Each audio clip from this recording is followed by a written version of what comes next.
Сәлеметсіздер ме? Мен Турашева Диляра Талғатқызы. Менің таңдаған мамандығым дене тәрбиесі және спорт пәнінің мұғалімі. Мектеп қабырғасында жүрген кезімде мен осы спорт түрінен көптеген сайыстарға қатысқан болатынмын.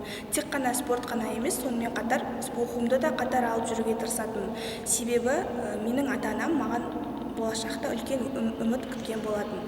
Және де мен осы оқу мен спортты қатар алып жүруіме байланысты көптеген сайыстарға, жарыстарға, олимпиадаларға қатысып жүлделі орындарға ие болып жүрдім.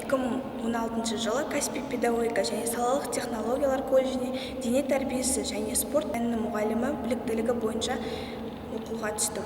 Осы колледж қабырғасында жүріп, дәл осы спортпен қатар волейбол, баскетбол және футзал, үстел теннис спорт түрлерімен айналыса бастадым.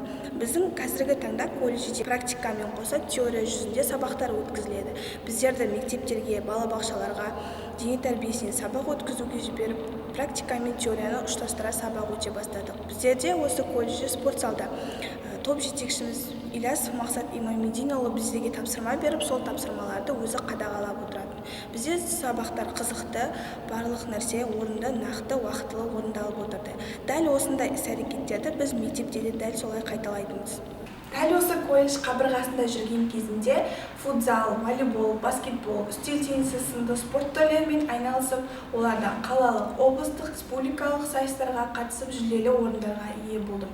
Атап айтқанда, футзалдан студенттер арасында өткен сайыста үздік шабуылшы номинациясымен иелендім. Және волейболдан студенттер арасында өткен облыстық сайыста үздік қорғаушы номинациясының иегері атандым. Тек қана спорт қана емес, сонымен қатар оқуды да бірге алып жүруді мақсат тұттым. Дәл осының нәтижесінде мен 2019 жылы наурыз айында өткен WorldSkills Ақтау өңірлік чемпионатында дене тәрбиесі және спорт пәнінің біліктілігі бойынша екінші орынды жеңіп алдым.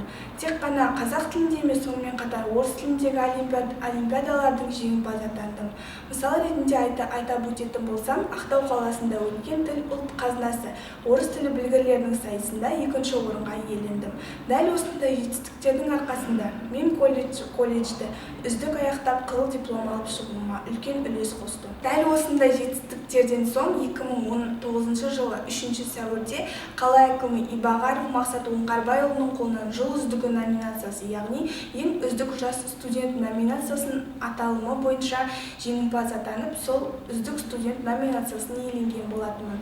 Осымен тоқтап қана қоймай, 2019 жылы 16 желтоқсанда Астана қаласына Қазақстан Республикасының топ 100 студенттері сайысына қатыстым. Және сол сайыстың жеңімпазы атанып, Қазақстан Республикасының студенттерінің үздіктерінің қатарына қосылған болатынмын. Дәл осындай жетістіктердің нәтижесінде колледжді қызыл дипломмен аяқтап, үздік алып шығуыма көп септігі тиді. Қазіргі таңда осы қызыл дипломмен аяқтағандарға мемлекет модератор аталымын қосып беретінін естігенде қатты қуандым. Және дәл осы мен үшін ең үлкен мүмкіндік екенін есіме алып, шынында шек болған жоқ. Дәл осыдан кейін менің дәл осы мамандықпен мектепте жұмыс жасауыма үлкен мүмкіндік, және осы мүмкіндікті қолайлы пайдалана алам деген үлкен үмітім бар. Және де біз дәл осындай біз секілді жастар Қазақстан Республикасының мақтанышты және болашағы, дәл осы елдің болашағы біздің қолымызда екенін ескере отырып, мен өз мамандығымды мақтан тұтамын.